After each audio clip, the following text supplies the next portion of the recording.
Hi friends, అందరు ఎలా ఉన్నారు? ఏంటి ఫోజ్ అని చూస్తున్నారా? ప్రజెంట్ ట్రెండింగ్ లో సాంగ్ చిక్రీ చిక్రీ సాంగ్ ఉంది కదా, అది చేయడానికి లొకేషన్ దగ్గరికి వెళ్తున్నాం. ఎవరెవరు వెళ్తున్నాం అని చూస్తున్నారా? నేను మా 2 బ్రదర్స్ ఆ లొకేషన్ దగ్గరికి వెళ్తున్నాం. అలాగా కొంచెం ఆ కొండ కనిపిస్తుంది కదా, ఆ కొండ పక్కన ఒక మెట్రో రోడ్ ఉంటది. అలా వెళ్తూ ఉంటే మనకి కావాల్సిన లొకేషన్ వస్తది. దాని పైకి వెక్కి మొన్నే కురిసిన వర్షాల వల్ల వ్యూ పాయింట్ మాత్రం చాలా బాగుంటది. మీరు కూడా చాలా ఎంజాయ్ చేస్తారు. ఒకసారి చూపిస్తాను చూడండి, ఆ లొకేషన్ ఎలా ఉంది. మామూలుగా ఉండదు అసలు. ఇక్కడ నుంచి కొండపై ఎక్కి చిక్రీ చిక్రీ సాంగ్ చేస్తే ఎలా ఉంటది? సూపర్ ఉంటది కదా. అయితే ఒకసారి ఆ వ్యూ ఎలా ఉంటదో మీరు కూడా చూడండి. చాలా బాగుంది కదా. ఒకసారి జూమ్ చేస్తాను చూడండి, ఒకసారి ఎలా ఉన్నదో. ఒకసారి మా తమ్ముడు అయితే చెప్తాడండి. హాయ్ ఫ్రెండ్స్, అన్నయ్య వీడియో షూట్ చేద్దాం ఉండొచ్చు. ఇక్కడ ఏమో స్టెప్ లేట్లేదు. కొరియోగ్రాఫర్ అండి, స్టెప్ లేకపోతే ఆత్మచగులు మేమే వేస్తాం.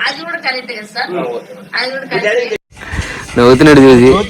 అదిగోండి, ఇంకా పక్కన అశోక్ డి నుంచి వచ్చిన డాన్సర్ అంటే అన్నాడు గాని ఆ ఊహ ఎంత బాగుందో.